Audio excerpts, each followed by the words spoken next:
Hola, muy buenas tardes a todas y todos. Bienvenidos a esta nuestra comunidad, a quienes nos acompañan hoy, al igual que todos los jueves. Comentarles también que de inmediato agradecemos vuestra disponibilidad para presentarse en un día como este, en el que las condiciones meteorológicas han sido un poquitito complicadas, ¿no? En nuestra propia universidad. El próximo día jueves 6 de julio, en el programa que está siendo difundido, como lo sucede habitualmente, en el Diario El Sur y en la página de Facebook de la Ciudadanía en Espacios Escolares. Sus preguntas esta tarde, al igual que todos los días jueves, en navegador de internet, indicando www.menti.com /E4B443 www.menti.com /E4B443 para quienes nos siguen también en la transmisión en vivo de la página de Facebook del Magíster en Educación. Esta tarde, como les decía, compartirá con nosotros su presentación, resultados de investigación, el doctor Carlos Muñoz Labraña, académico de nuestra facultad de la Universidad de Concepción, profesor de Historia, magíster en Historia por la propia Universidad de Concepción, doctor en Educación y con un postdoctorado en Formación Ciudadana de la Universidad de Valladolid. Dejo de inmediato, sin mayor preámbulo, al profesor Carlos Muñoz Labraña. No, por aquí no. Bien, buenas tardes a todas, a todos. Para mí es un placer dirigirme a usted con el propósito de poder entregarle algunos de los resultados que hemos logrado tener en las investigaciones que hemos hecho acá en la Universidad de Concepción, en el sistema educativo regional y también en algunas otras ciudades de nuestro país. Así que lo que yo he preparado para hoy tiene que ver con resultados de investigaciones que nosotros hemos hecho y compartido con otros colegas de otras universidades del país, especialmente La Serena, Valparaíso, Santiago y Concepción. Vamos con la primera transparencia que yo creo que tengo acá, el tema acá. La charla se titula La construcción de ciudadanía en espacios escolares. Yo he preparado una presentación con 7 puntos. Me interesa fundamentalmente remarcar la pregunta central, las preguntas iniciales y también el punto de partida, ¿no? Para poder ponernos de acuerdo y de ahí empezar a hacer el análisis. Hablar un poco del marco conceptual que genera precisamente los temas ciudadanos en el sistema escolar. Luego hablar de nosotros, los profesores, el rol del profesor en estas materias, que es un rol muy importante. Me quiero referir también a alguna bibliografía de base y algunos enfoques ciudadanos que serían los más importantes, que hoy día están en discusión precisamente, o deberían estar en discusión en los sistemas educativos para poder desentrañar esa famosa ley 20.911, ¿no? Luego hablar del marco normativo nacional e internacional, 2 investigaciones y finalmente hablar algo de los factores, obstáculos, tensiones y desafíos que tenemos para esto. La pregunta central es esta: ¿cuáles son los factores, obstáculos, tensiones y desafíos a tener en cuenta para contribuir efectivamente la escuela en los procesos de formación ciudadana de los estudiantes? Esta es una pregunta que ya tiene varios años, casi una década ya, desde el año 2008-2009, en el equipo al cual yo pertenezco, ha venido preguntándose por aquellos factores que inciden precisamente en los procesos de formación ciudadana. Coincidió con una beca postdoctoral que yo tuve en España, y cuando yo fui el año 2009-2010 a España a obtener esa beca postdoctoral, me encontré con que en España se estaba debatiendo precisamente cómo incorporar, cómo resolver los temas ciudadanos en el sistema escolar español. Y claro, yo hoy día me sorprendo, ¿no?, de ver y constatar cómo es que muchas de las preguntas, de los cuestionamientos, muchas de las cuestiones que hoy día estamos haciendo nosotros en Chile, ya las hicieron en España hace 7, 8, 9 años, ¿no? Las mismas dudas que hoy día tenemos respecto a este plan de formación ciudadana son las dudas que tuvo en su oportunidad el magisterio español para llevar a cabo esta tarea. A esta pregunta central resaltan algunas preguntas que son también iniciales y que tienen como propósito poder insistir un poco más específicamente sobre la cuestión. Lo primero, ¿qué aprenden nuestros niños y niñas y adolescentes en la escuela? De seguro, vamos a decir que los niños y niñas aprenden, bueno, matemática, historia, lenguaje, ciencia, y por eso mismo he puesto una segunda pregunta que tiene que ver con quién enseña a nuestros niños a vivir en sociedad. Porque parece ser que la preocupación por la asignatura una cuestión que los profesores lo tenemos muy arraigado, ¿no? No solo los profesores del sistema básico, medio, sino también universitario, ¿no? Cada uno hace lo que tiene que hacer. Historia, lenguaje, matemática, ciencia. Pero hay una pregunta que no hemos podido resolver a partir del origen mismo de la escuela, ¿no? Que tiene que ver con ese aprendizaje de vida en común, ¿no? Esa posibilidad de que la escuela efectivamente prepare a los niños, niñas y adolescentes para poder vivir en sociedad. Y es una pregunta tremendamente importante, que ya ha tenido alguna respuesta, ¿no? A nivel mundial, pero que en el caso chileno, a mi juicio, se está construyendo. Si yo resuelvo la pregunta ¿quién enseña a los niños y adolescentes a vivir en sociedad? Quizás podríamos incluso decir cómo aprendimos nosotros a vivir en sociedad. Si lo que yo recibí en la escuela, en la educación básica y la educación media, tenía que ver con un exacerbado asignaturismo, ¿no? Y cada uno dice que los niños aprenden matemática o lenguaje, historia. Pero claro, ¿quién podría de nosotros decir que efectivamente la escuela donde yo trabajo, la institución donde yo trabajo, efectivamente contribuye a que los niños puedan aprender a vivir juntos, aprender a vivir en sociedad? Por eso mismo, la pregunta 3 es importante también. ¿Qué debería enseñarse a los niños para que aprendan a vivir en sociedad? Otra pregunta, ¿qué factores, obstáculos, tensiones y desafíos existen en nuestra escuela que nos permite precisamente contribuir a ese proceso de formación? Y finalmente, bueno, la pregunta para nosotros, ¿no? ¿Cuál es el rol que corresponde al profesorado precisamente en estas materias? Yo quiero partir de una premisa fundamental, que siempre cuando me ha correspondido ir a la escuela o entrevistarme con colegas, con profesores, sale a la palestra. Sí, no cabe duda que no solo los profesores tenemos injerencia en esta materia, ¿cierto?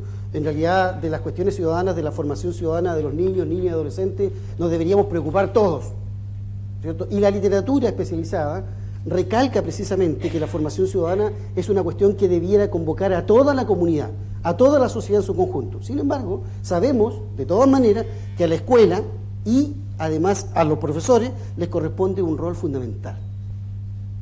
¿Ok? Entonces, no desconocemos, y esta charla va a estar centrada en nosotros los profesores, no desconocemos que también forma ciudadanamente otros agentes sociales, que las instituciones públicas contribuyen a la formación de los ciudadanos, que el señor que nos lleva en la micro contribuye a la formación ciudadana, que las Fuerzas Armadas contribuyen a la formación ciudadana, que, bueno, las instituciones de apoyo a la docencia contribuyen a la formación ciudadana. Pero claro, pero nosotros también, la escuela y los profesores, tenemos un rol central importante también en este proceso formativo. Una de las discusiones que ha transitado en este ciclo de charla tiene que ver con, bueno, que vamos a entender por la discusión del jueves pasado fue que vamos a entender por ciudadanía. Y hoy día la discusión es que vamos a entender por formación ciudadana. El Ministerio de Educación nos regala una definición de lo que él va a entender por formación ciudadana, ¿no?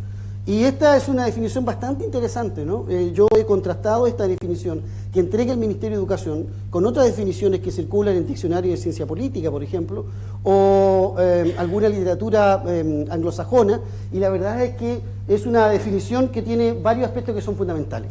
Estos. Primero, que cuando se habla de formación ciudadana en el sistema escolar se está haciendo gala de un proceso formativo continuo. Aquí no es una golondrina, ¿no? Una golondrina no hace verano.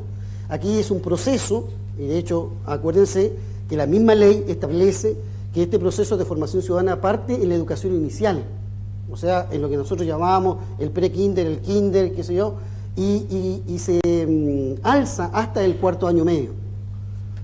También de la definición del Ministerio de Educación se desprende que, desde el punto de vista ciudadano, deberíamos considerar no solo conocimientos, sino que también habilidades y actitudes.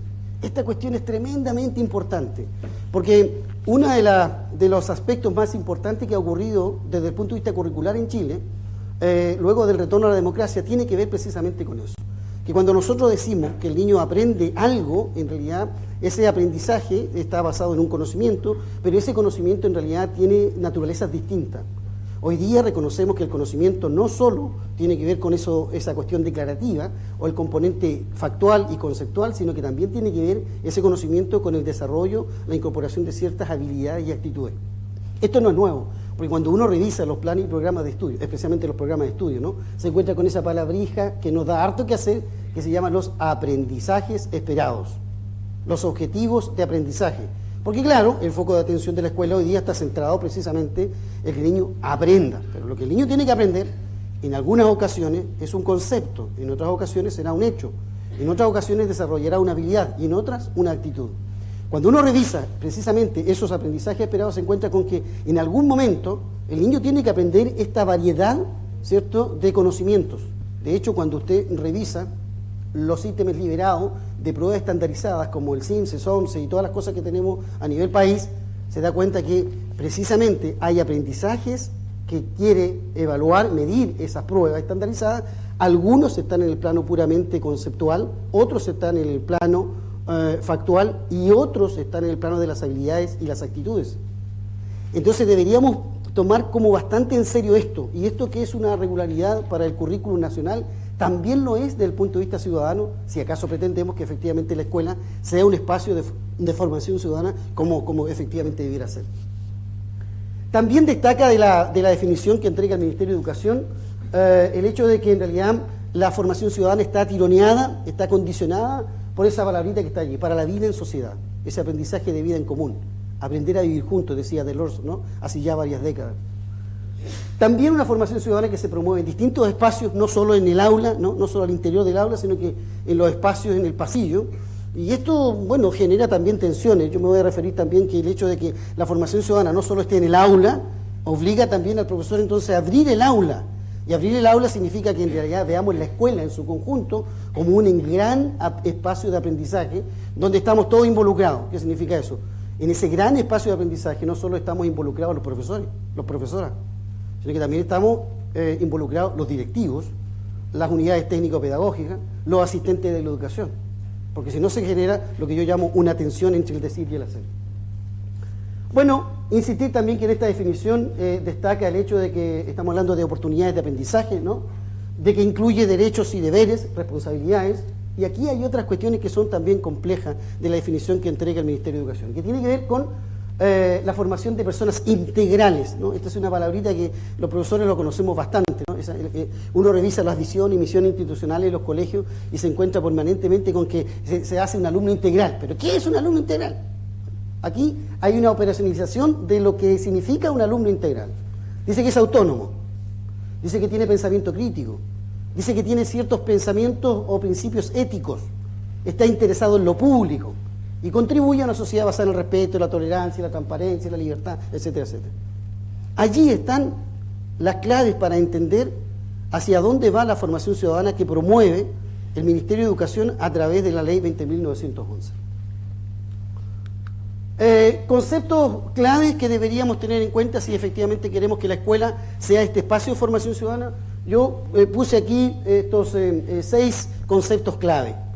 Conocimiento, habilidad y actitudes, a no perderse. No sacamos nada con que el niño aprenda la definición de democracia, si no desarrolla habilidades democráticas y si no valora la democracia, ¿no? O sea, buscamos no solo el conocimiento de la historia de la democracia, como podría ser factual, del concepto de democracia, sino que también el desarrollo de habilidades y actitudes. Y vamos a tener éxito en la medida que efectivamente nosotros nos hagamos cargo de eso. El tema del pensamiento crítico, ¿no? Ahí está bastante de moda hoy día pensar que nosotros en el sistema educativo deberíamos promover precisamente el pensamiento crítico de los estudiantes. Derechos y obligaciones, ojo, otro concepto clave para entender la formación ciudadana en el sistema escolar. El concepto de democracia, el concepto de participación y el concepto más caro de todo, ¿no?, el concepto de derechos humanos. Yo diría que estos conceptos clave le dan una sustancia a lo que hoy día vamos a entender por formación ciudadana en el sistema escolar. Cuando nosotros nos ponemos en la palestra el tema de los derechos humanos, la verdad es que es complejo, porque en realidad todos los estudios demuestran que la escuela como tal es una institución tremendamente autoritaria, ¿no? ¿Y cómo llevamos a una institución profundamente autoritaria, donde en realidad los niños van y todo está como predeterminado, precocido, ¿no? Y ellos transitan en ese proceso, ¿no?, que está determinado los niveles, están determinadas las evaluaciones, también se chicotean los caracoles para el momento que tiene que ser evaluado el niño. Es un poco contradictorio a veces, ¿no? Porque es contradictorio porque de pronto uno se encuentra con que hay escuelas que dicen, no, los niños aquí aprenden a su propio ritmo. Ah, ya. Y muéstrame el calendario de evaluaciones. Pues entonces, ¿cómo? O sea, el calendario de evaluaciones es precisamente lo contrario a que efectivamente los niños aprendan a su propio ritmo. Entonces, claro, esto obliga necesariamente a poder revisar muchas de nuestras prácticas, ¿no? Al interior de la escuela, al interior del establecimiento, porque claro, aparecen disonancias que finalmente, claro, nosotros la comprendemos que somos viejotes, ¿no? Nosotros ya somos viejotes, se supone que tenemos ciertos criterios formados, ¿no? Y se supone que los niños no tienen ese criterio, ¿no? A veces los niños que hemos entrevistado nos dicen, nuestros adultos, nuestros mayores. Cuando le subían el precio de los remedios a mi abuelita, no hicieron nada. Claro, y no hicimos nada. Es difícil para un niño entender el mundo del adulto. Es difícil y es mucho más complejo cuando él tiene que entender que los profesores queremos promover la democracia, pero a veces no somos lo suficientemente democráticos. Y ahí hay una cuestión que tiene que ver con esa ampliación del aula a un nivel de escuela, porque claro, el aula se agranda y por lo tanto los problemas y los desafíos son mayores. Yo quisiera detenerme precisamente en ese concepto de derecho humano, tenerlo ahí presente, porque los derechos humanos son derechos de los humanos, pero de todos los humanos, no de algunos. Y los niños también son humanos, las niñas también. Y entonces allí vamos a tener que echar una mirada un poco más profunda. ¿Cuáles son las variables que habría que considerar hoy día si efectivamente queremos que la escuela transite hacia un espacio de formación ciudadana? Primero, la continuidad del proceso, ¿no? En este proceso estamos todos involucrados, desde la formación inicial hasta cuarto año medio, como ya lo planteé. Pero también tiene que ver con la gestión de la escuela, ¿no?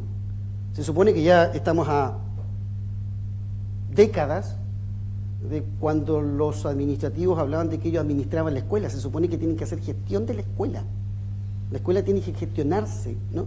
Como una escuela, como un espacio, como una institución inteligente. Y para eso, en términos ciudadanos, requiere participación.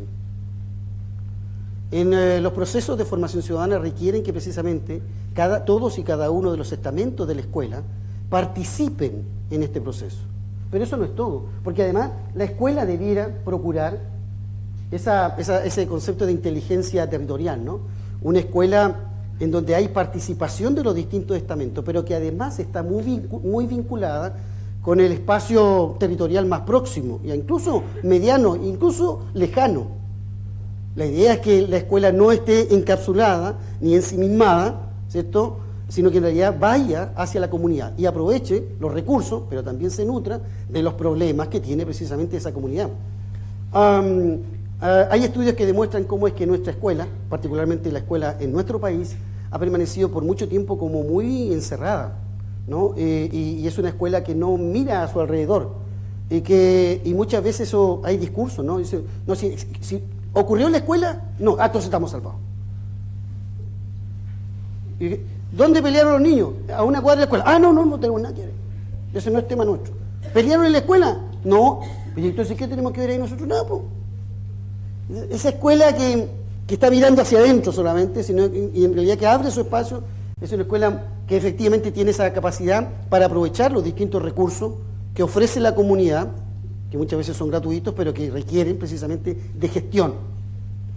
Y por eso que yo he recalcado esto último que dice, este es un rol del profesor, pero también los directivos. Los profesores somos responsables del aprendizaje de los niños, y yo digo siempre una frase, y los directivos también. Los directivos debieran generar los espacios que permitan que estos procesos se hagan realidad.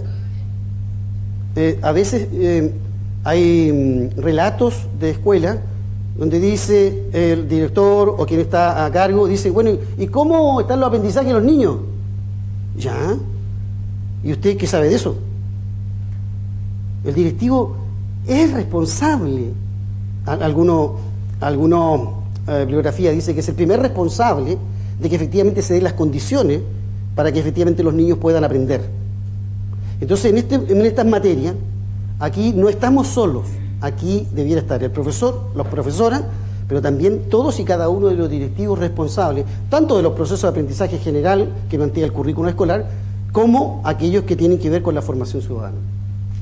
Bueno, insistir también como otra variable importante a reconocer, los distintos tipos de conocimientos que debiera aprender un niño en la escuela, si nuestra pretensión es precisamente desarrollar la formación ciudadana en el ámbito escolar. Y aquí sería bueno decir, bueno, ¿cuál es conocimiento? A ver, yo he hecho un rastreo por la literatura especializada y encuentro tres grandes ámbitos. Primero, un ámbito que tiene que ver con la democracia y los derechos humanos, ¿cierto? Un bloque allí. Otro que tiene que ver con la identidad nacional y otro bloque que tiene que ver con la cohesión social. En el ámbito de la democracia y los derechos humanos, por ejemplo, una escuela o un colegio debiera promover precisamente los principios fundamentales de la democracia, el Estado, las instituciones, el gobierno, la organización, participación política, los conceptos de ciudadanía, democracia, soberanía, derechos humanos, etcétera, etcétera. En el ámbito de la identidad nacional, el patrimonio cultural, ¿no? Hay unos proyectos que se están levantando a nivel regional que hablan cómo es que un buen ciudadano es capaz de valorar el patrimonio cultural de su comunidad, ¿no? Y entonces están haciendo una serie de proyectos en este plan de formación ciudadana de valorización del patrimonio más cercano a la escuela. Y claro, cómo eso no va a ser importante para una persona que precisamente quiere desenvolverse plenamente en esta sociedad y necesita herramientas que le permitan comprender el pasado, el presente, bueno, y en esa proyección de futuro. Dentro de este proceso de identidad nacional, hablar del territorio, los límites de frontera, los emblemas nacionales, las relaciones y la política internacional, por cierto, que es importante. Y desde el punto de vista de la cohesión social, los temas de pobreza y la incidencia de su exclusión. Aquí hay algo que, fíjate que nuestra investigación demuestra cómo es que majaderamente nosotros los profesores hablamos de la pobreza. La pobreza es un tema que está presente en las aulas escolares.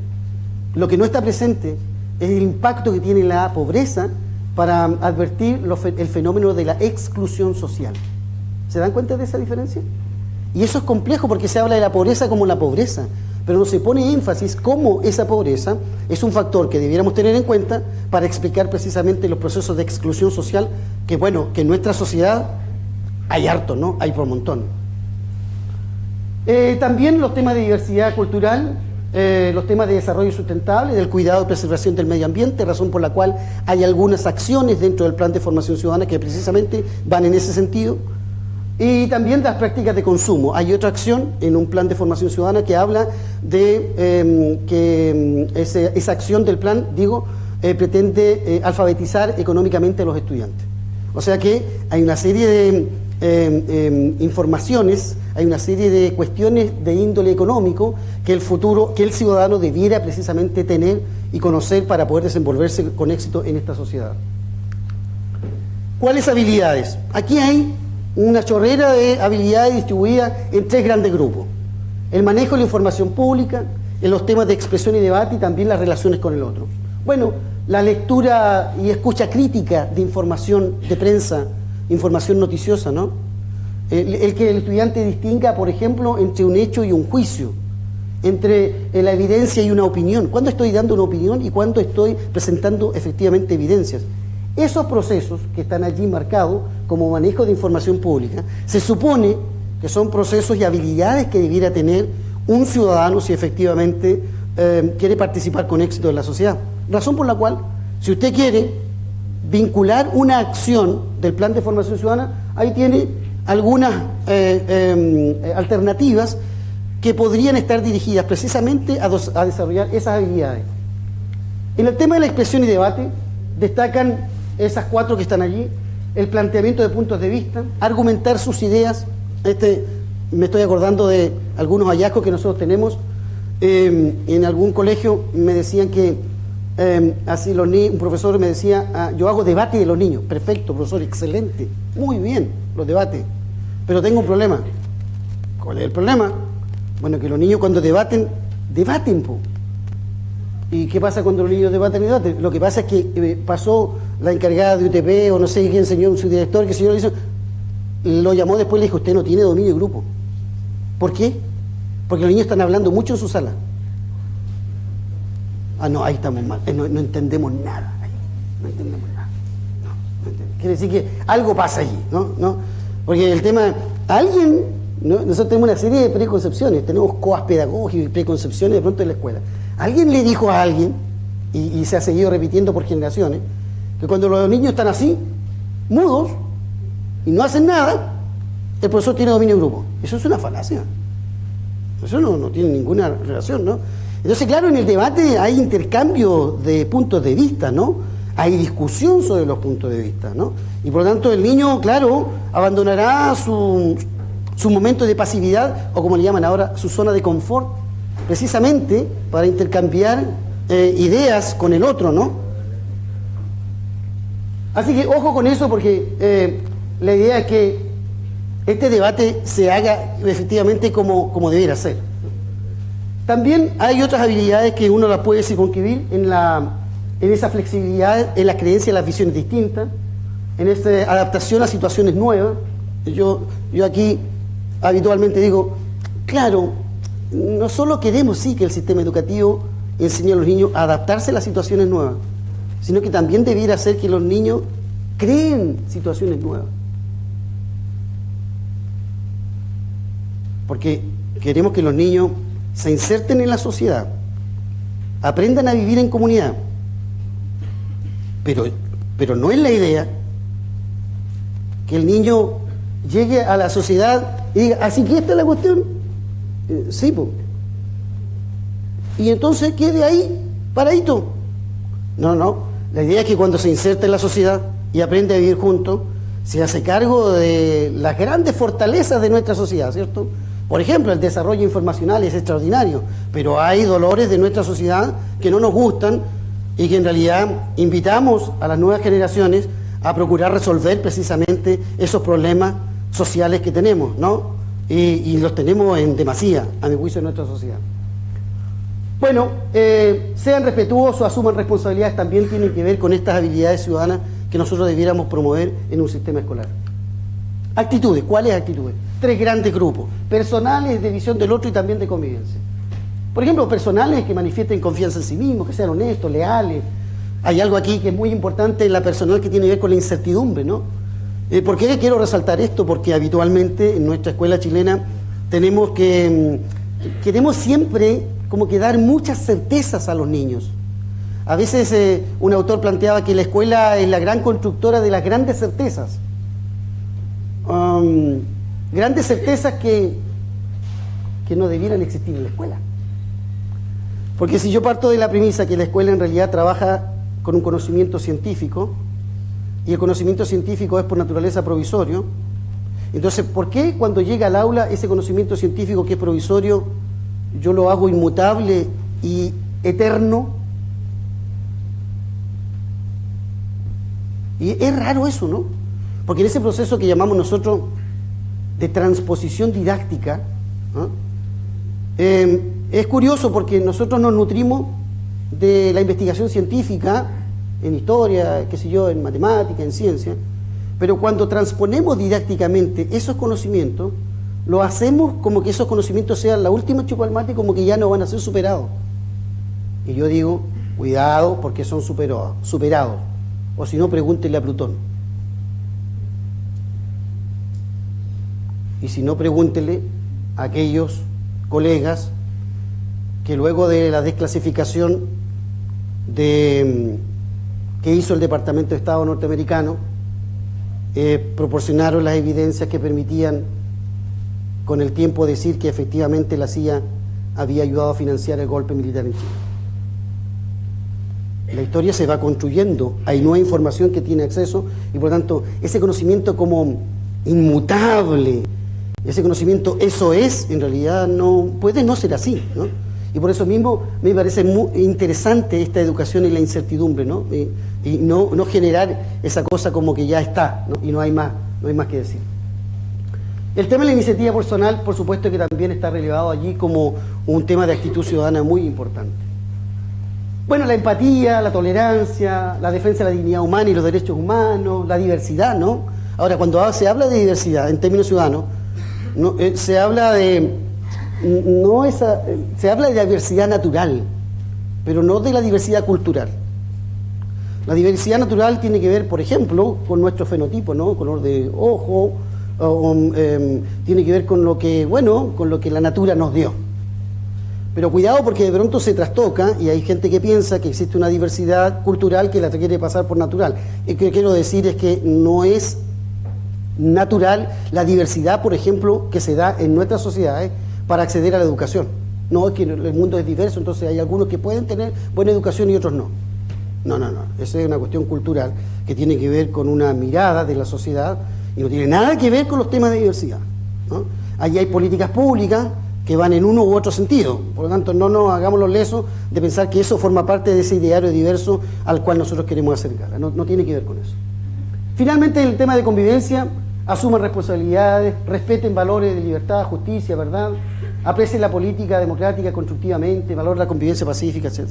Esos son las actitudes que debiéramos nosotros promover en la escuela, si acaso efectivamente queremos que ésta sea un espacio de formación ciudadana.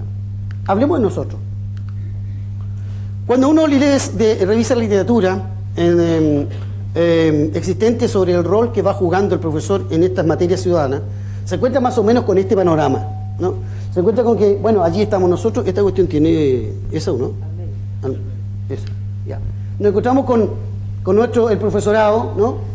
Y nos tachan y nos dicen: mire, estos profesores, el profesorado tiene expertise por lo menos en 3 grandes materias. Tiene en enseñanza y aprendizaje de contenidos disciplinarios. Se supone que somos capísimos nosotros. Somos expertos en desarrollar habilidades cognitivas. Y además somos expertos en promover y desarrollar ciertos valores. Eso dice la literatura. De enseñanza y aprendizaje, bueno, habría que hacerse cargo que lo que los niños tienen que aprender a veces son conocimientos declarativos, factuales, conceptuales, procedurales y actitudinales. O sea, no siempre hechos y conceptos, sino que también habilidades y actitudes. Desde el punto de vista de las habilidades cognitivas, bueno, tenemos una amplia gama, ¿no? Y todos conocemos esa taxonomía, ¿no? Que va desde las habilidades cognitivas superiores y elementales, desde el crear y recordar, puse yo así como. Y finalmente, desde el punto de vista de la axiología de los valores, ¿cierto? También tenemos aquí un ámbito educativo, algo tenemos que decir allí, con valores que son desde la axiología, que no tienen que ver con estas valoraciones que son aquí. Estas valoraciones son las valoraciones que son de carácter disciplinarias, ¿no? El que nosotros estemos considerados para desarrollar toda esta cantidad de cosas, bueno, exige que el profesorado efectivamente tenga, ¿cierto?, un dominio desde el punto de vista cognitivo, desde el punto de vista disciplinar y desde el punto de vista axiológico, ¿no? Porque son 3 ámbitos que van a incidir poderosamente en la formación ciudadana que nosotros podamos brindar a nuestros niños. Ojo, porque esto que yo he puesto allí lo relaciono, puse aquí con rojo porque es tanto el énfasis en el aprendizaje que deberíamos tener. Yo siempre me acuerdo de una frase que planteó Santos Guerra, ¿no?, el español, cuando dice que en un congreso un señor acusa que le enseñó a hablar a su perro. Y estaban puros profesores en el congreso, ¿no? Y todo el mundo decía que capo este gallo, porque a mí me cuesta enseñarle a aprender inglés, y este señor le enseñó a hablar a su perro. Y entonces cuenta Santos Guerra que el señor trajo el perro y lo puso ahí, y el perro miraba al auditorio y el auditorio miraba al perro, y todo el mundo esperaba que el perro hablara. Y el perro no habló. Y él dice una frase que a mí me parece bellísima, pero que esconde una realidad. Yo le enseñé a hablar, pero él no aprendió.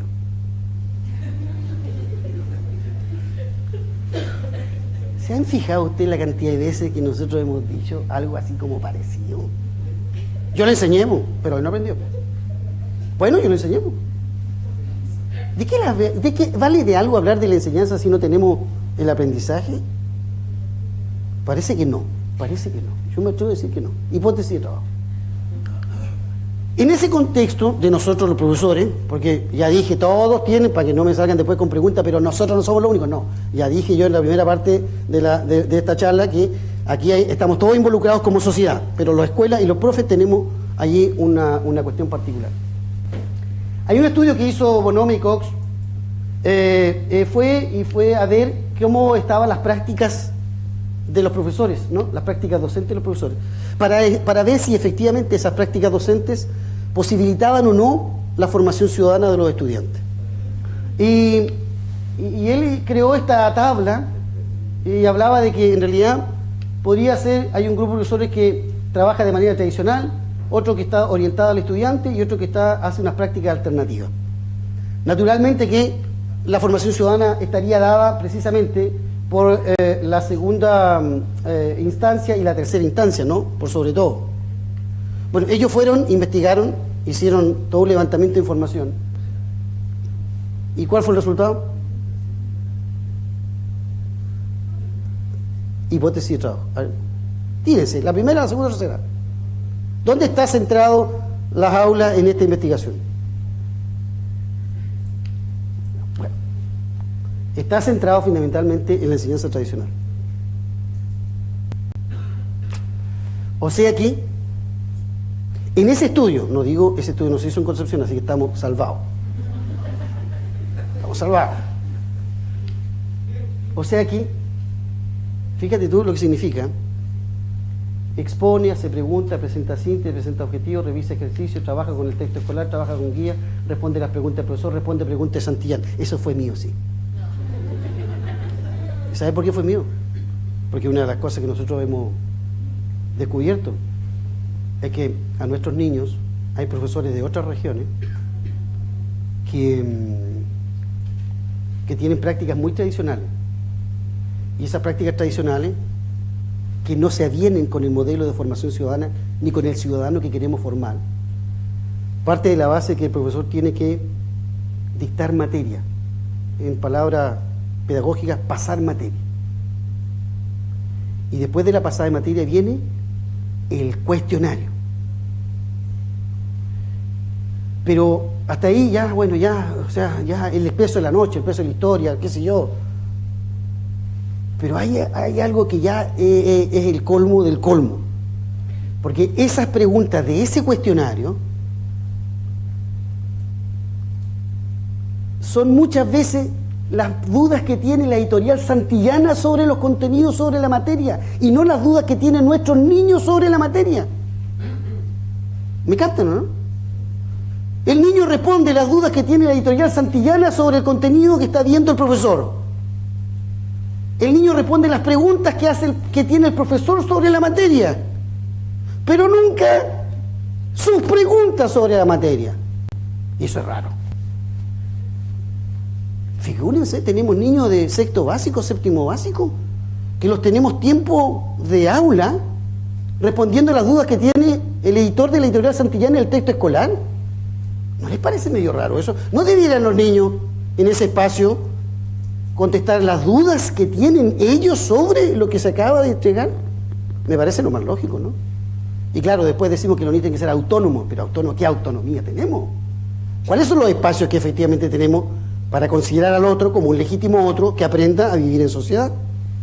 Entonces, ojo con esto, porque aquí me parece que hay que como entrar a picar, ¿no? Aquí hay algo que no está bien y que tiene que ver con nuestras prácticas docentes, que están en tensión porque no se avienen con lo que debiera ser la formación de estos ciudadanos autónomos y todo esto que nosotros hemos dicho. Bueno, el ideal es que nosotros transitemos de esas clases y prácticas pedagógicas que van desde orientada al estudiante a esas prácticas que son más alternativas, ¿no? La elaboración de productos, debate, investigación y juego de roles, etcétera, etcétera. Sobre este último propósito también me permito puntualizar que no es que nosotros en el sistema educativo no hagamos investigación con los niños, con las niñas, con los adolescentes. Lo que pasa es que la investigación que estamos haciendo no es investigación, porque han de saber ustedes que nosotros hemos descubierto que los niños hacen investigación sin partir de una pregunta de investigación y sin partir de una hipótesis de trabajo. Los niños buscan información, pero eso no es investigación, ¿no? El buscar y buscar información, ¿no? Y de repente uno tiene acceso a los escritos que hacen los niños y lo busqué en internet, ¿no? Así que ojo con eso, porque estamos hablando de investigación cuando parte de una pregunta, de un problema de investigación, de una hipótesis de trabajo, y desde muy chiquitito, ¿eh? Esto no necesita ser uno grandecito para poder trabajar precisamente de esa manera. A ver, me gustaría hacer algunas preguntas. ¿Qué consecuencias escolares se producen cuando un niño, niña, adolescente no aprende estos conocimientos, habilidades y actitudes? ¿Cuáles son el impacto que tiene cuando el niño no logra desarrollar habilidades cognitivas superiores? es jodido, ¿eh? Porque si yo no logro que los niños logren aprender conocimiento, habilidades y actitudes, y solo los preparo en conocimientos declarativos y factuales, bueno, el tema del desarrollo de habilidades y actitudes que son fundamentales para poder desenvolverse en la sociedad van a estar falentes allí, ¿no? Pero eso también explica, a mi juicio, y háganme caso, que nuestros niños, muchos, cuando llegan a enfrentar estas pruebas estandarizadas están equilibradas. Y están equilibradas de tal manera que un 30% está aquí, un 30% está aquí y un 30% está allá. Y cuando yo he puesto el énfasis solamente aquí, bueno, tengo un 60% que no pasa nada. Desde el punto de vista cognitivo, ¿qué pasa cuando nosotros los profesores trabajamos en un nivel cognitivo muy bajo? También estamos mal preparando a los estudiantes para que puedan desenvolverse en la sociedad. Porque a la medida que tenga un nivel cognitivo superior, obviamente que las herramientas que le estamos entregando precisamente van a ser más importantes para poder desenvolverse precisamente en esa sociedad. Por desgracia, no son estudios concluyentes, pero la investigación demuestra que básicamente estamos centrados en conocimientos y básicamente estamos desarrollando habilidades, no quiero decir inferiores, pero sí mínimas y un poquito más. Y no estamos siendo capaces de llegar a niveles taxonómicos mayores. Lo interesante de la segunda pregunta es que esto debiera tener alguna consecuencia a nivel social, y la tiene. Esto debiera generar consecuencias a nivel social porque cuando yo instalo los temas ciudadanos en la escuela, lo que estoy haciendo es consecuenciar la escuela, no solo desde el punto de vista institucional, sino que también desde el punto de vista social. Cuando yo estoy pidiendo que veamos la escuela como un espacio de formación ciudadana, estoy pidiendo que abramos esa escuela. Y abrir la escuela significa, ni más ni menos, que entre el solcito, ¿no? Que entre todo lo que hay fuera de esta sociedad. Y por lo tanto, lo que haga o deje de hacer en la escuela siempre va a tener un impacto desde el punto de vista social. Bueno, huelga decir qué pasa cuando nosotros trabajamos de manera tradicional y las consecuencias que esto tiene a nivel social. Debiera, por ejemplo, si yo trabajo de manera tradicional, bueno, trabajar con el texto escolar es bastante similar a seguir instrucciones. Trabajar con el texto escolar es bastante similar a trabajar con guía en un trabajo y responder las preguntas que tiene. Y por tanto, la capacidad que tenemos para crear y para desarrollarnos, obviamente que es distinta a un estudiante que ha tenido autonomía y que ha sido formado en otro paradigma. Desde estas preguntas, que son ya más complejas para el profesorado, yo me quiero pasar a tratar de fundamentar y dar algunas luces de cuál es la procedencia desde la bibliografía, desde la literatura especializada, de este concepto de formación ciudadana que yo expuse en la primera parte. Yo diría que si tuviéramos que estudiar algunos autores, habría que hablar necesariamente de Jacques Delors, ¿no? Ese texto bonito, ¿no?, que se llama La educación encierra un tesoro, que nos dijo ya hace más de 2 décadas a los profesores que lo que los niños debían aprender en la escuela no solo tenía que ver con aprender a conocer, sino que aprender a hacer y aprender a vivir juntos. ¿Se acuerdan de eso? ¿No? Es potente, ¿no?, porque releva el aprendizaje de vida en común, ¿no? Este aprendizaje de vida en común, este aprendizaje de vida en comunidad, ¿no? Es ver esa escuela, que la escuela efectivamente contribuya a ese proceso de formación y de aprendizaje en comunidad. A mí me parece también que es interesante estudiar a Paul Willis con esa clasificación que nos regala cuando habla de la posibilidad que en una escuela, en cualquiera de nuestras escuelas, puedan haber pringados y colegas. Willis hace una descripción muy bonita, ¿no? El texto se llama Aprendiendo a Trabajar y habla de cómo en algún momento, en el interior de una clase, pueden haber pringados y colegas. El pringao es aquel niño que el profesor le dice, bueno, subraye, y el niño subraya, ¿no? El pringao es aquel colega, aquel niño o niña que el profesor le dice haga tal cosa y el niño lo hace. El colega, en esta clasificación que entrega Willis, ¿no?, es el que genera una suerte de contracultura escolar. Es el niño que permanentemente está contestando el sistema. Es el niño peluzón, el que arrastra la mesa, el que le pega al compañero, el que tira el papel, el que fastidia a la profesora, el que está a cada rato molestando, el que está llamando la atención. Y triunfa el colega ¿cuándo? Cuando la profesora le dice, Juanito, se dice todavía, ¿no? ¡Fuera! Ahí triunfa.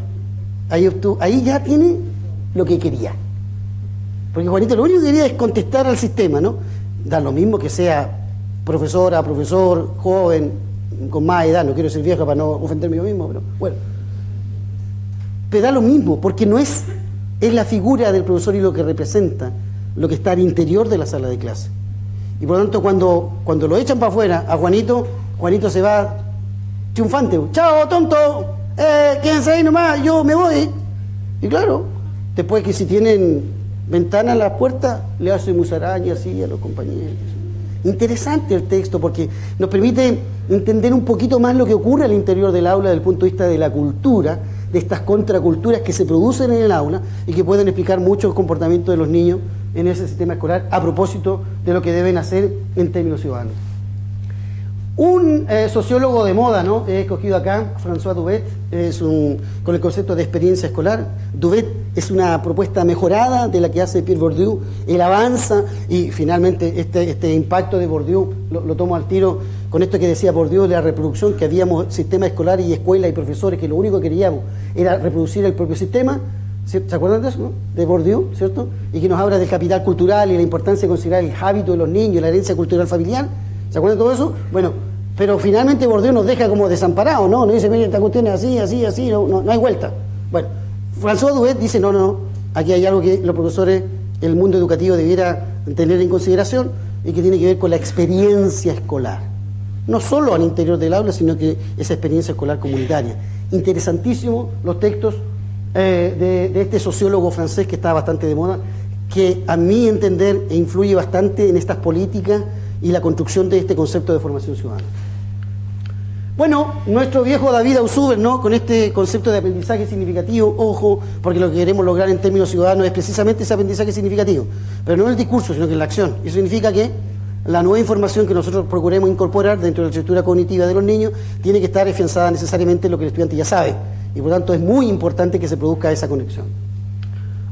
Basil Bernstein, ¿no? Este concepto interesante con los códigos lingüísticos. Bernstein nos dice, cuidado, porque también al interior de estos sistemas educativos, al interior de la escuela, al interior de esta aula, van a encontrar niños que tienen códigos lingüísticos restringidos y códigos lingüísticos elaborados.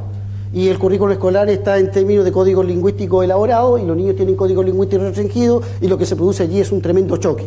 ¿Por qué? Porque claro, el niño con un código lingüístico restringido no es capaz de entender las implicancias que tiene el currículum escolar y por lo tanto queda fuera de foco. ¿Okay? Y eso nosotros los profesores debiéramos entenderlo cuando queramos hacer estas actividades al interior del aula o al interior de la escuela o fuera de ella, ¿no? Ojo con los códigos lingüísticos porque eventualmente la comunidad en la cual está inmersa la escuela también puede tener códigos lingüísticos restringidos y eso también nos va a dificultar esa posibilidad de que la escuela efectivamente se abra a la comunidad como debiera ser desde el punto de vista ciudadano. Otra cuestión importante, yo quiero presentarle aquí, a lo mejor ya la conoce, pero es una chiquitita, Frida Díaz Barriga. Ella trabaja el concepto muy bien de aprendizaje situado en el contexto, ¿no? Es una colega mexicana, tiene dos textos muy interesantes. Ojo porque el primer texto se llama Estrategias docentes para un aprendizaje significativo, publicado por la McGraw-Hill, que da varias pautas a los profesores para poder transitar desde la formación tradicional a una formación precisamente centrada en el estudiante y más emancipadora. Y ella habla de la importancia que reviste que la escuela se abra precisamente a la comunidad y sitúe el aprendizaje en el contexto de realización de la escuela. De David Kerr no voy a decir mucho porque ya me voy a referir en extenso con él. Bueno, mi amigo Daniel Chukurensky, que habla de la participación, también lo voy a decir. También es importante recurrir a Antonio Gramsci, ¿no? Con ese concepto de hegemonía, porque finalmente también en la escuela se producen esta disputa. Michael Apple habla de las escuelas democráticas y la posibilidad que efectivamente la escuela pueda convertirse en un espacio de formación ciudadana a través de este concepto de escuelas democráticas. El texto es muy interesante, también ya lo piratearon y está digital gratis. Escuela Democrática, Michael Apple. Giroud también lo voy a desarrollar un poquito más luego. Y bueno, Pierre Bourdieu y Edgar Morin con los 7 saberes, que también nos da un alivio, ¿no?, de pensar que la escuela es mucho más que una institución que se dedica a que los niños aprendan matemática o historia o lenguaje. Es una institución que aporta efectivamente al conglomerado social. Desde estos enfoques, yo quisiera plantearme algunos ya enfoques más específicos que han tocado el tema de la formación ciudadana. Algunos de los autores más importantes, hasta llegar a lo que a mi juicio es el principal autor empleado por el Ministerio de Educación para proponer la ley 20.911. Susan planteó el año 97 que había distintos modelos de formación ciudadana. Habían de estos que hablaban sobre el patriotismo y por lo tanto que formar ciudadanos era formar patriotas. Un poco en la perspectiva de los que tienen un poquito más de edad, si tienen más edad, quédense calladito nomás, de lo que uno leyó en el texto de Gualterio Millar. ¿Se acuerdan de ese texto? Historia de Chile, Gualterio Millar. Esa cosa patriótica, ¿no? Esa cosa así, ¿no? Entonces, según estos postulados, ¿cierto? Este señor dice, mira, cuando el niño es patriota, entonces es un buen ciudadano. Ojo, porque eso que yo digo que es del pasado, yo lo he escuchado también en el presente, ¿eh? Y hay personas que piensan, claro, que el ser patriota, no solo en Chile, sino que también, como me recuerda nuestro decano, también se da en Estados Unidos, ¿no? Con el señor que está ahí a cargo. Bueno, hay otro modelo de formación ciudadana que pretende formar fundamentalmente normas morales, ¿no? Otros que pretende efectivamente desarrollar ciertas habilidades. Otros dicen, no, este tema es deber de los padres. Otros dicen que en realidad un buen ciudadano es aquel que hace acciones sociales.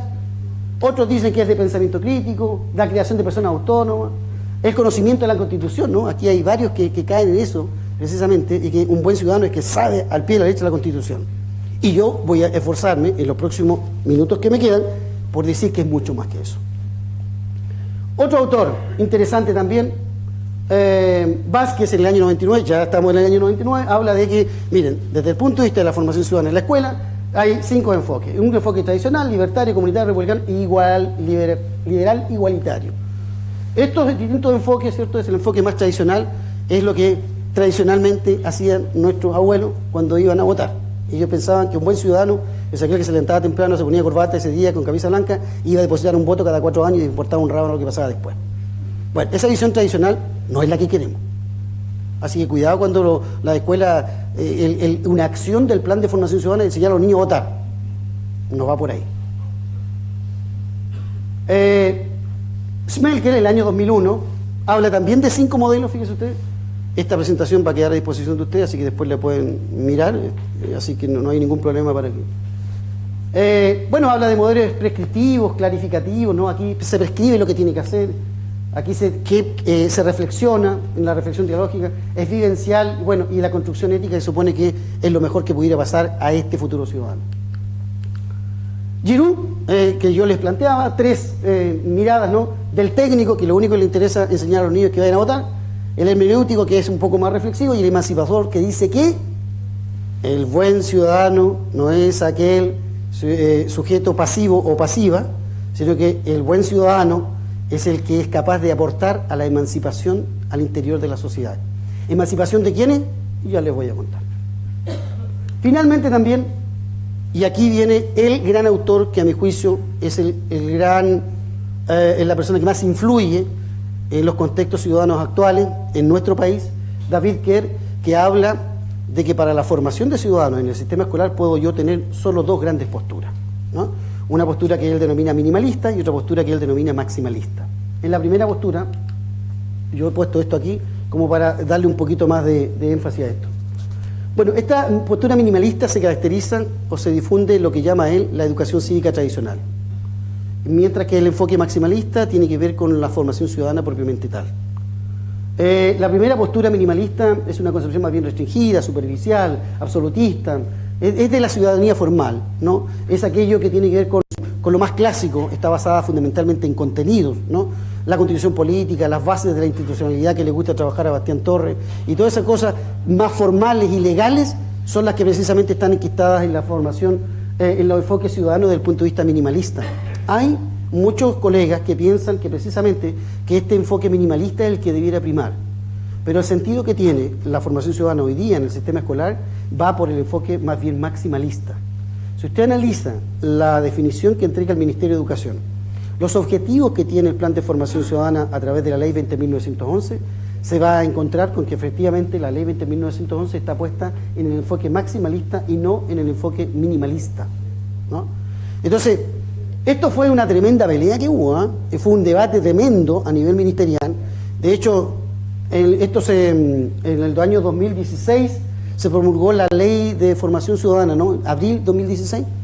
En noviembre, por ahí, la Presidenta de la República apareció dando declaraciones que luego venía una ley de educación cívica. O sea, la Presidenta estaba situada precisamente en ese enfoque, pero finalmente el enfoque que debiera haberse, que se impuso fue precisamente este enfoque maximalista, que en realidad le interesa abrir muchísimo más los temas ciudadanos, con mayor profundidad, mucho más inclusivo, comprensivo. Se habla de un enfoque de ciudadanía activo, se habla de participación más que de representación, se habla de valores y actitudes, se habla de un proceso de construcción, aunque naturalmente es mucho más complejo de poder medir y evaluar en la práctica. Estos son, a mi juicio, los dos principales enfoques hoy día desde el punto de vista de la formación ciudadana que se debaten hoy día en el sistema escolar, ¿no? Y uno puede ver en los discursos del profesorado, ¿cierto? Hay discursos que van de uno u otro lado, ¿no? Y claro, es complejo pensar que en muchas ocasiones estemos situados todavía aquí, ¿no? Cuando este concepto de educación cívica lo único que nos interesa es precisamente ver la formación ciudadana desde el punto de vista político. Hay autores que plantean que aquí hay interesados en que esta propuesta minimalista se mantenga y no se cambie. Y no cambiar el enfoque hacia el enfoque maximalista, porque el enfoque maximalista es mucho más complejo de administrar. Claro, si yo promuevo la educación cívica tradicional, yo tendré que trabajar las bases de la institucionalidad, quiénes son ciudadanos y quiénes pueden votar. Y por tanto reduzco en la función del ciudadano a el acto electoral. Y más que un ciudadano, veo más bien un elector. Ustedes están captando ya quiénes son los que quieren mantenerse en este esquema, ¿no? ¿Cierto? En cambio acá se ve la formación ciudadana más bien como un actor social. Y más que representación, aboga por participación. Entonces eso es mucho más complejo poder administrar la participación, porque a participar se aprende participando. Eso es algo que se me olvidó decirle, ¿eh? Si usted quiere desarrollar la habilidad de participar en los niños, a participar no se aprende por catálogo. A participar se aprende participando. Y entonces por eso es que resulta contradictorio muchas veces el bajo nivel de participación que tienen nuestros niños en el sistema escolar, en consecuencia que ellos tienen que aprender a participar. Y por eso es que se provoca allí una tensión entre este deseo de que el niño aprenda a participar, pero no darle las oportunidades para que participe, ¿no?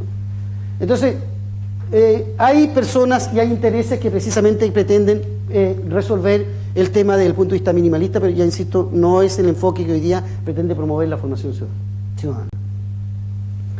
Quiero plantear que desde esa misma perspectiva uno pudiera entrar a analizar cuáles son la regulación, la reglamentación que debiéramos tener presente si efectivamente nuestro interés es que la escuela se convierta en un espacio de formación ciudadana. Y hay varias, ¿eh? Porque la mayoría de nosotros recurre a esta ley 20.911, que es la ley de formación ciudadana, ¿no? De hecho, acuérdense, ciudadano.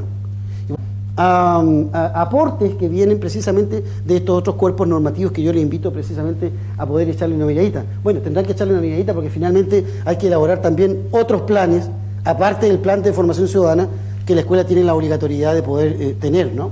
Prontamente. Esto es a nivel nacional lo que habría que fijarse en este proceso. A nivel internacional, bueno, hay caballitos de batalla, ¿no?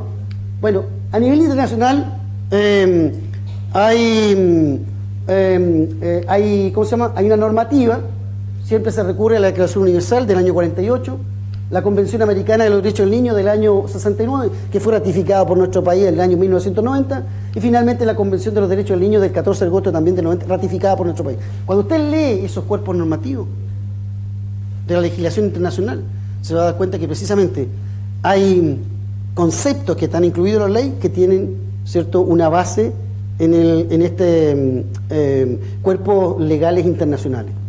Entonces, hay un respaldo de las leyes, de los conceptos, de lo que promueve la ley.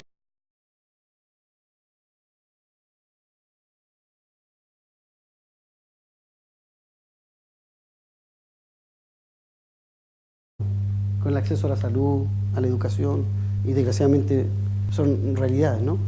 Le preguntamos a los niños qué podíamos hacer con esta realidad, y la respuesta fueron dos. No hay nada que hacer. Mientras sigan eligiendo los mismos, no hay nada que hacer.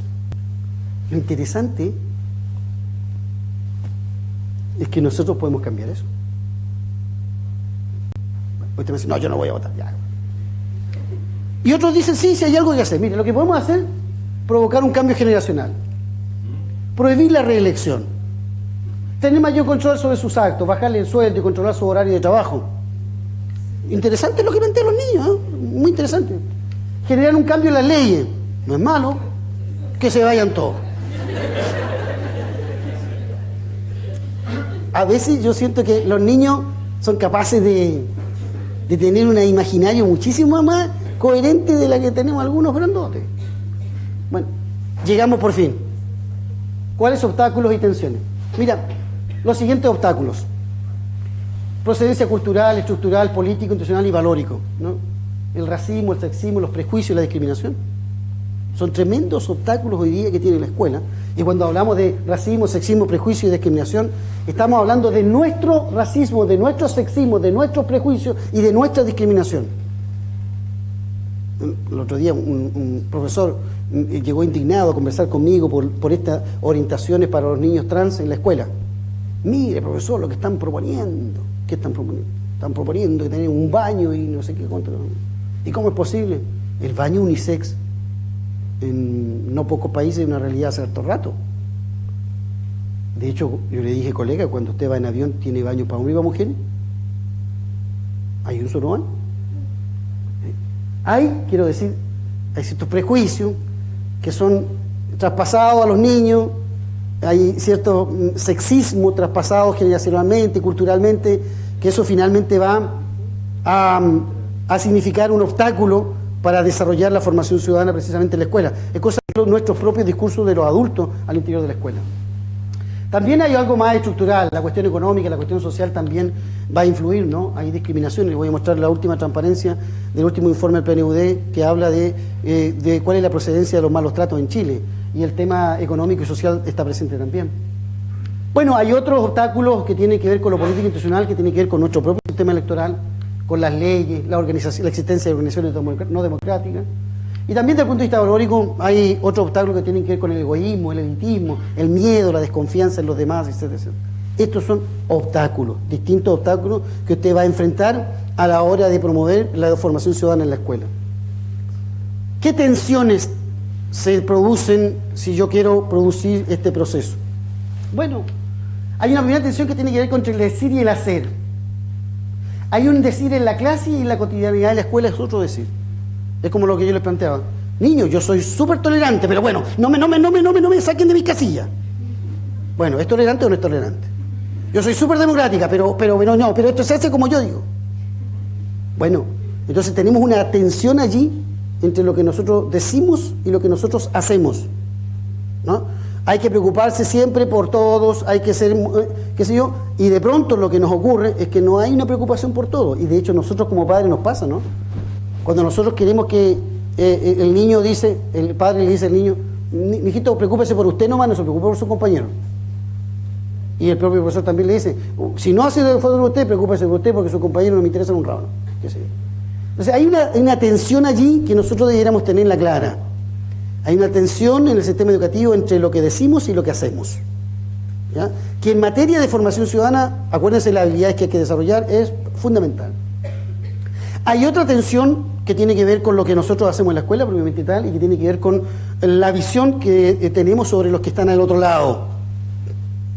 Yo puedo pensar que los que están al otro lado van a ser gobernantes, o puedo pensar que los que están al otro lado van a ser gobernados. ¿Y saben qué? En los que hacemos esa diferencia somos los propios profesores. Nosotros tenemos evidencia cómo es que en no pocos casos hay profesores que piensan que todos los que están sentados en la sala van a ser todos gobernados y no gobernantes. Los niños se quejan de eso. Los niños se quejan muchas veces de su escuela cuando le dicen, hoy a mí la escuela siempre me enseña a votar, pero no a ser votado. Y tienen razón. Le enseñamos a los niños que vayan a votar, pero no a ser votado, ¿no? Entonces le estamos promoviendo siempre el hecho de que usted va a ser gobernado, mijito, no se preocupe de ser gobernado, mijito. Le enseñamos a obedecer las leyes, pero no le decimos cómo cambiar las leyes. Ahí hay una tensión también, ¿no? Que es importante poder hacerse cargo. Tercera tensión. Bueno, hay una tensión allí que es interesante porque finalmente tiene que ver también con las prácticas pedagógicas de nosotros profesores. Hay una diferencia muy grande entre hacer clase para los estudiantes y hacer clase con los estudiantes. Yo puedo hacer clase para mis estudiantes, pero sin ellos.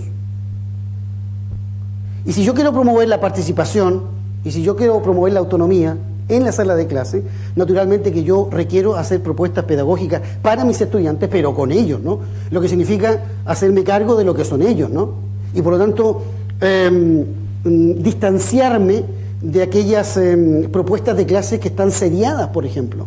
Hay propuestas de clase que están promovidas en los propios programas de estudio o en los textos escolares que no tienen nada que ver con el contexto de realización, con el aprendizaje situado que habla Frida Díaz, y que pueden ser aplicadas en Arica, en Punta Arenas, en cualquier parte, pero bueno, ¿y los otros? ¿Cuándo hablan los otros? ¿Cuándo hablan los niños? Entonces, el ideal, desde el punto de vista ciudadano, es que nosotros hagamos clases para los estudiantes, pero con los estudiantes. Lo que significa considerar sus hábitos, su herencia cultural familiar, su capital cultural, sus capitales lingüísticos, etcétera, etcétera, etcétera. Otra atención tiene que ver con, bueno, ¿cuál es el enfoque que nosotros vamos a tener en la escuela? ¿Va a ser un enfoque minimalista o maximalista? ¿Queremos formar electores o actores sociales? ¿Queremos promover la representación o la participación? ¿Queremos hablar de los aspectos puramente legales o políticos o queremos hablar de otros ámbitos que también necesita un ciudadano para poder desenvolverse en la sociedad? A este respecto hago un paréntesis. ¿Cuáles son los temas que debiera convocarnos para formar a nuestros ciudadanos? En España, la experiencia, yo tenía el video, pero ya se nos pasa el tiempo, la experiencia fue dura, ¿no? Porque según los profesores españoles y el Ministerio de Educación español, uno de los temas que debiera prepararse los niños para poder desenvolverse en la sociedad tenían que ver, por ejemplo, con el tema de género. Quedó la escoba. Otro tema tenía que ver con el aborto. Quedó la escoba. Pero es que esos son los temas controversiales, candentes, que están en la sociedad. Entonces, si yo quiero abrir la escuela para preparar a los niños para que vivan en esa sociedad, entonces tengo que necesariamente permearme de aquellos temas, debates, complejidades que están en la sociedad. Porque lo otro es tener a los niños contando 2 más 2, ¿no? Y manzanitas, y qué sé yo, cositas así. Pero claro, si yo quiero que efectivamente la escuela sea una escuela que sea inteligente territorialmente y por lo tanto se abra al espacio comunitario, necesariamente tengo que hacerme permeable a aquellas discusiones, a aquellos problemas, a aquellas tensiones que ocurren también a nivel social, ¿no? Y bueno, en España quedó la escoba. Después que llegó, se fue Zapatero, llegó otro señor y ese señor dijo que en realidad la asignatura de educación para la ciudadanía que tenía esos temas controversiales no se dictaba. Y disminuyeron los temas de formación ciudadana en España de manera tremenda, ¿no? Bueno, después llegó la derecha y quedó, nada más. También es otra tensión que se da si yo quiero hacer una escuela que promueva la formación ciudadana, tiene que ver con la visión de la vida en sociedad, ¿no? Hay profesores que optan por plantear que la sociedad es un permanente conflicto y que debe ser un permanente conflicto, y otros que en realidad postulan que una sociedad debe ser más bien la búsqueda de consensos permanentes, ¿no? Y están esos dos polos y esas tensiones. Y uno cuando conversa con los profesores se da cuenta, ¿no?, que abriga cierta esperanza. Yo quisiera ver que hay un continuo, pero que hay un punto medio, que se busca, ¿no?, que ni conflicto ni consenso, sino que en realidad hay un punto más medio, un punto más bien, como le dicen ahora, republicano, para no decir nada. Otra tensión de relación. Bueno, ¿queremos promover la representación o la participación? ¿Queremos pensar que los niños van a ser queremos que ellos participen o que en realidad se hagan representar por estos representantes. Hay una tensión, ¿no? También hay otra tensión que tiene que ver con el tipo de pensamiento que vamos a promover en la escuela, un pensamiento crítico o un pensamiento acrítico. Y eso se da permanentemente, ¿no? Desde cómo nosotros entregamos en nuestras propias clases, nuestros propios contenidos. Si nosotros en ciencia estamos pensando que eso que estamos trabajando con los niños ya no hay más, entonces claro, lo vamos a entregar de manera absolutamente acrítica. Y entonces, ¿somos capaces de promover el pensamiento crítico en los estudiantes? En historia para nosotros resulta muy sencillo, ¿no? Cuando queremos ser acríticos, damos solamente una versión sobre un hecho o un proceso histórico. Y cuando queremos ser críticos, en realidad damos la variedad de interpretaciones que hay sobre ese mismo hecho o proceso histórico. Y eso ya es distinto. Otra cuestión importante tiene que ver con tensión que van a enfrentar, tiene que ver con el enfoque ciudadano, ¿no? Vamos a pensar que la ciudadanía es de transmisión de la ciudadanía o el desarrollo de habilidades y actitudes, ¿no? Porque si es del desarrollo de habilidades y actitudes, eso ya requiere de una propuesta didáctica y también evaluativa distinta a lo que tradicionalmente hacemos, ¿no? No se pueden desarrollar habilidades pasando materia, ¿no? Teniendo a los niños escribiendo todo el rato. Bueno, también el tipo de ciudadano es una tensión. Voy a pensar que el ciudadano es un elector o el ciudadano es un actor social. Si yo pienso que el ciudadano es elector, esto se reduce a que la escuela enseñe a los niños que tienen que votar para la elección del presidente de curso o del presidente del centro de alumnos o del CEALITO, y con eso se determina el tema, ¿no? El tema no naturalmente que el énfasis que promueve el Ministerio de Educación pasa precisamente por promover más bien actores sociales, que fundamentalmente estén centrados en los procesos de participación más que de representación propiamente tal. Finalmente también, otro enfoque interesante, otra tensión tiene que ver con el enfoque de la individualización versus socialización. Y aquí yo tengo un gráfico que pretende hacer conciencia sobre lo siguiente. Cuando uno revisa la literatura, las investigaciones que hay y las que nosotros hemos hecho respecto a cómo avanza el proceso de individualización que la escuela debe realizar, se da cuenta que vamos pero como avión, ¿no? Como dice un amigo mío. Impecable, ¿no? Que los niños, a medida que ingresan a la escuela, desde muy pequeños se van individualizando bastante bien. Se empiezan a reconocer a sí mismos, ¿cierto? Empiezan mi familia, mi escuela, mi qué sé yo, y entonces está bastante bien. Pero algo ocurre con los procesos de socialización. La socialización, la mirada del otro, de los otros, este aprendizaje de vida en común, el aprender a vivir en sociedad, aprender a vivir juntos, se empieza a caer necesariamente, no necesariamente, sino que se empieza a caer, desgraciadamente digo yo, después de cuarto básico y se cae este proceso de socialización. Lo que ha sido interpretado por los equipos de investigación al cual yo adscribo como una variable importante que podría explicar, por ejemplo, los fenómenos que estudia Oscar Nail, el decano de la facultad, de bullying, por ejemplo. Porque claro, el niño se siente muy individualizado, pero no socializado. Y entonces se cae allí, hay un espacio que es de nadie, ¿no? Entonces el niño cuando alega y defiende, por ejemplo, los bienes, los muebles de su casa no los hace pedazos, pero el mobiliario público lo hace pedazo. Entonces, esa mirada de lo individual versus lo social, lo individual versus lo colectivo, lo liberal versus lo comunitario, eso es lo que de alguna manera entra en tensión en esto que yo he planteado. Bueno, desafíos. Ya estamos terminando. Bueno, el desafío que tenemos hoy día como escuela es pensar a los ciudadanos más allá del ámbito político. ¿Ya? La formación ciudadana toma lo político, pero es muchísimo más que la cuestión política.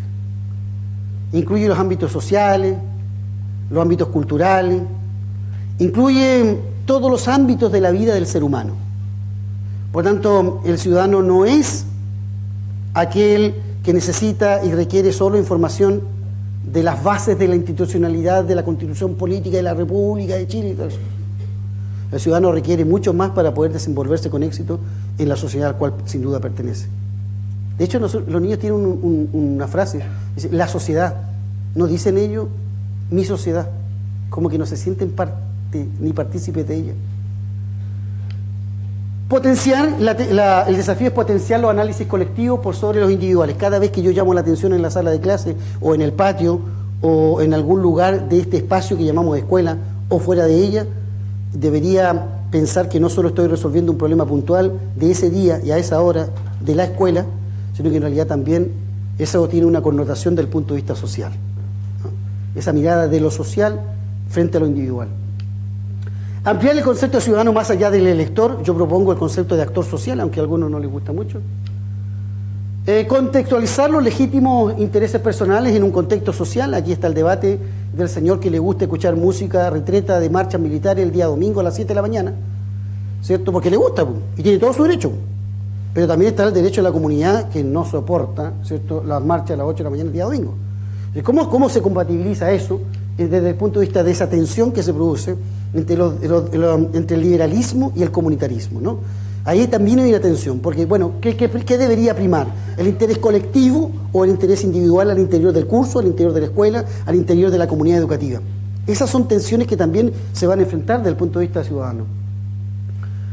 Considerar aprendizaje de conocimientos, habilidades y actitudes, remarcando siempre eso, ¿no?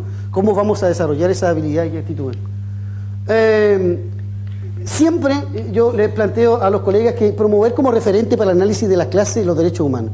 No hay nada mejor que hablar, cuando uno opina, como profesor, dice, mire, lo que yo voy a decir, yo voy a opinar, pero voy a opinar usando un referente. Para mí el referente que me permite decir lo que voy a decir tiene que ver con el más apego irrestricto a los derechos humanos. Y ahí se suelta. En función de esto.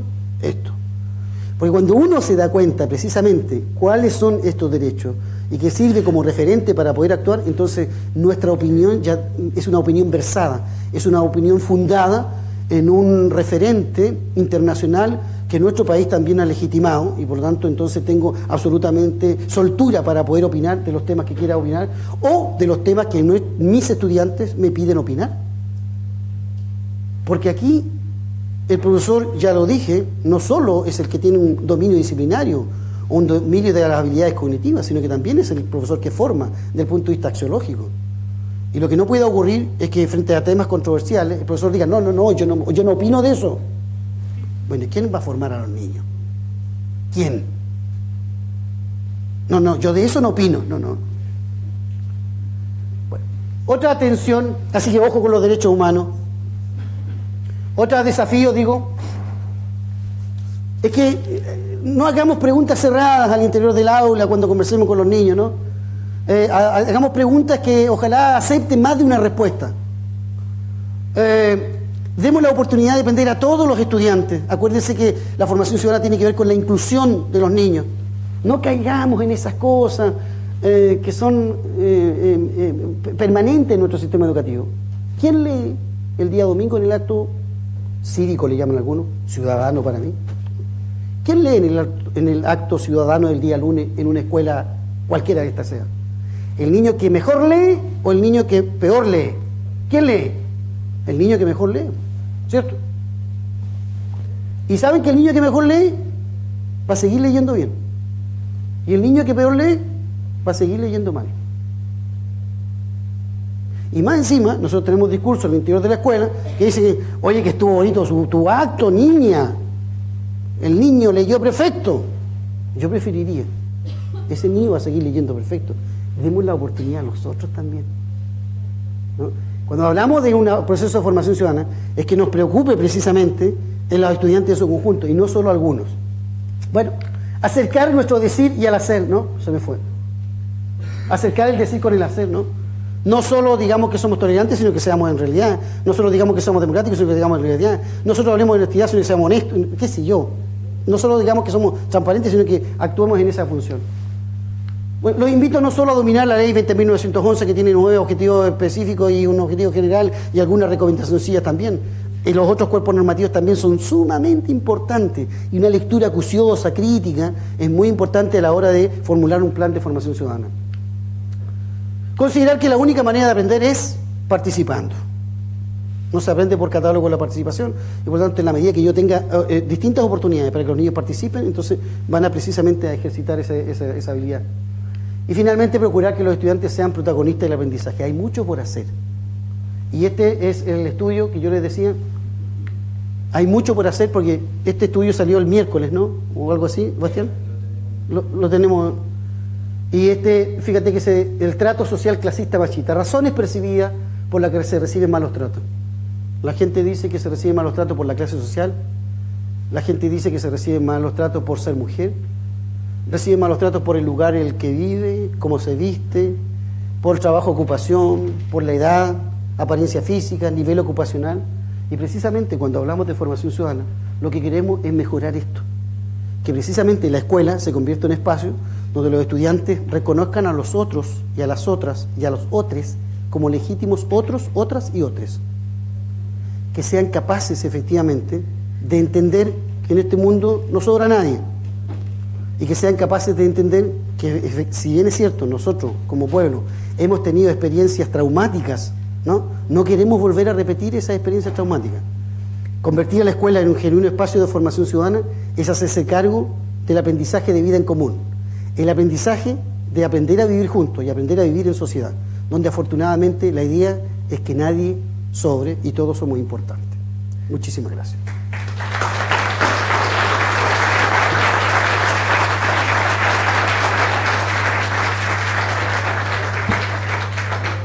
Muy bien, vamos a tener espacio para un par de preguntas, ¿sí? Considerando la hora, el marco de público.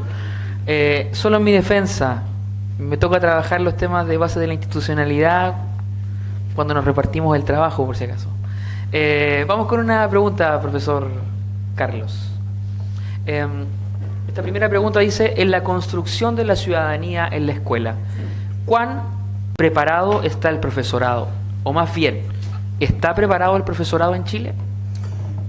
A mi entender es una pregunta que ya de alguna manera ha sido respondida, en el sentido de que tenemos un problema porque la formación inicial, los procesos de formación inicial no contemplan cursos, asignaturas de formación ciudadana en las mallas de formación del profesor y profesora.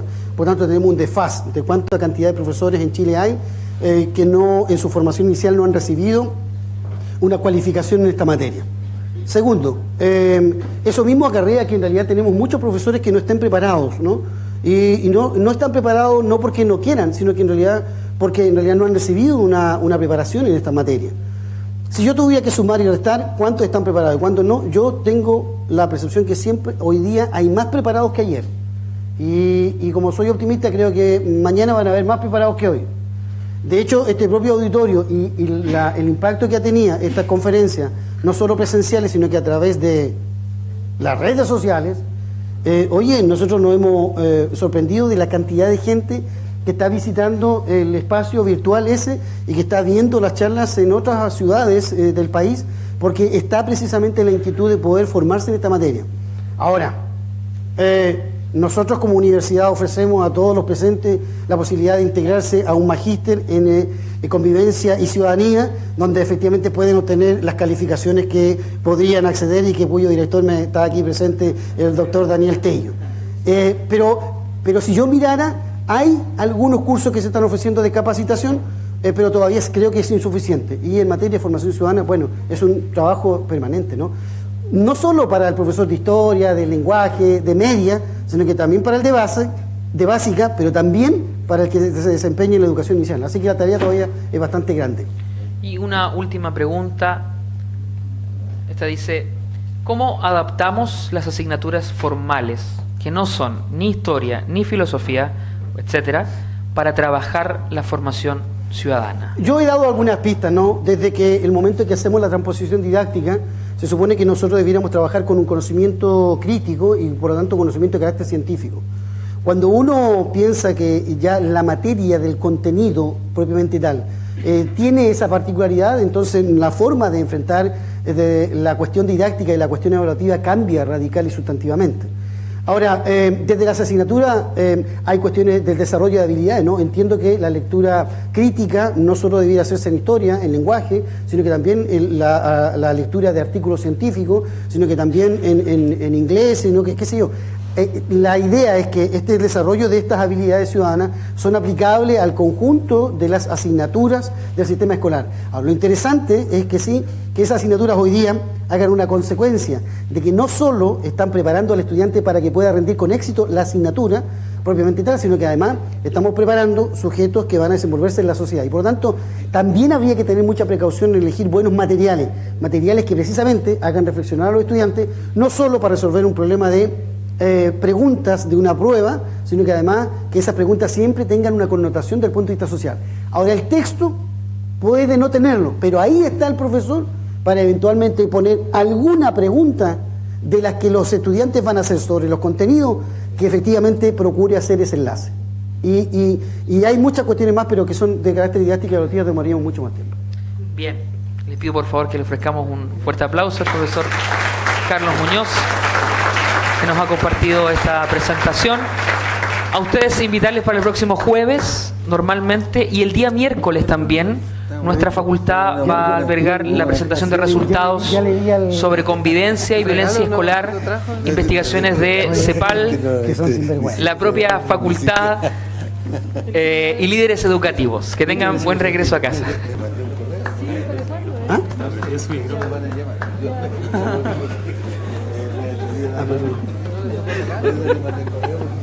Tuvimos que censurar súper rápido para que no se corre.